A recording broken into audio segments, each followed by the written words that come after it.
सांगलीत महाराष्ट्र दिनी पालकमंत्री चंद्रकांत पाटील यांच्या हस्ते ध्वजारोहण। सांगलीमध्ये आज 67वा महाराष्ट्र दिन सोहळा मोठ्या उत्साहात संपन्न झाला। महाराष्ट्र दिनानिमित्त पालकमंत्री चंद्रकांतदादा पाटील यांच्या हस्ते शासकीय ध्वजारोहण करण्यात आलं।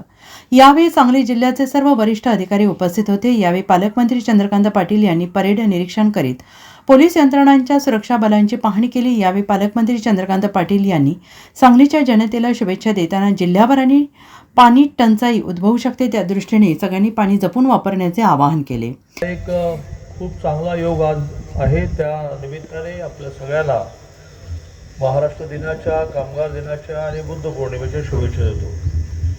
संयुक्त महाराष्ट्राच्या निर्मितीसाठी अनेकांनी योगदान आणि बलिदान दिले।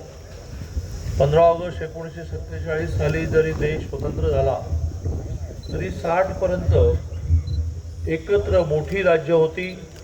त्यातून महाराष्ट्र वेगळा होण्यासाठी केवळ आंदोलन न करता प्रत्यक्ष संघर्ष करावा लागला। 105 जणांना बलिदान करावं लागलं आणि त्यातून महाराष्ट्राची निर्मिती झाली। आणि त्यामुळे ज्यांनी महाराष्ट्र होण्यासाठी आपलं योगदान आणि बलिदान दिलं अशा सर्वांचं कृतज्ञतेने स्मरण करून या मंगलदिनी त्यांना अभिवादन करतो। उपस्थित थोर स्वातंत्र्य सेनानी, स्वातंत्र्य सैनिक तसेच आपल्या सर्वांना महाराष्ट्र दिन व कामगार दिनाच्या मनापासून शुभेच्छा देतो। महाराष्ट्र हे देशाचं ग्रोथ इंजिन आहे। एकूणच देशाचा विकास 15 ऑगस्ट 2047ला देशाला स्वातंत्र्याला 100 वर्ष पूर्ण होताना जो अपेक्षित धरला ह्या देशाचे पंतप्रधान माननीय नरेंद्रभाई मोदींनी, त्यात महाराष्ट्राची भूमिका मोठी आहे। एकमेकाला सहकार्य करत आपलं जिल्ह्याचं टार्गेट आपण पूर्ण करूया। क्रीडा क्षेत्रामध्ये सुद्धा बॅडमिंटन हॉल आपला बरेच दिवस कोविडनंतर बंद होता, तो आता सुरू झाला आहे। 2 अभियानं जी चालतील त्याला सगळ्यांनी सहकार्य करावं असं आवाहन करून मी माझं बोलणं संपवतो। क्रमांक 1 म्हणजे जनगणना, जी 2011 साली व्हायला पाहिजे होती, वेगवेगळ्या कारणाने राहिली।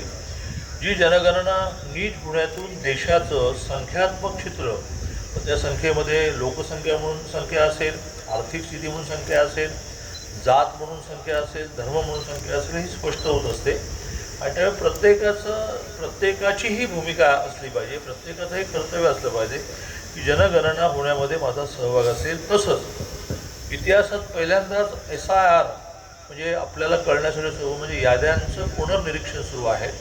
ज्या याद्यांच्या पुनर्निरीक्षणामध्ये आपल्याला माहिती असावं की आपलं नाव मागच्या निवडणूक असूनही आपण जर ह्या वेळेला फॉर्म भरला नाही तर माझ्यासारखा मंत्रीसुद्धा 2029ला मतदानापासून वंचित राहू शकतो। आणि त्यामुळे 2002ला ज्यांचं नाव आहे त्यांना डॉक्युमेंट्स द्यावं लागणार नाही, पण ज्यांचं 2002ला नाव नाही आणि 2002ला ज्यांचं नाव आहे त्यांना डॉक्युमेंट द्यावे लागणार नाही, तो फॉर्म भरावाच लागेल।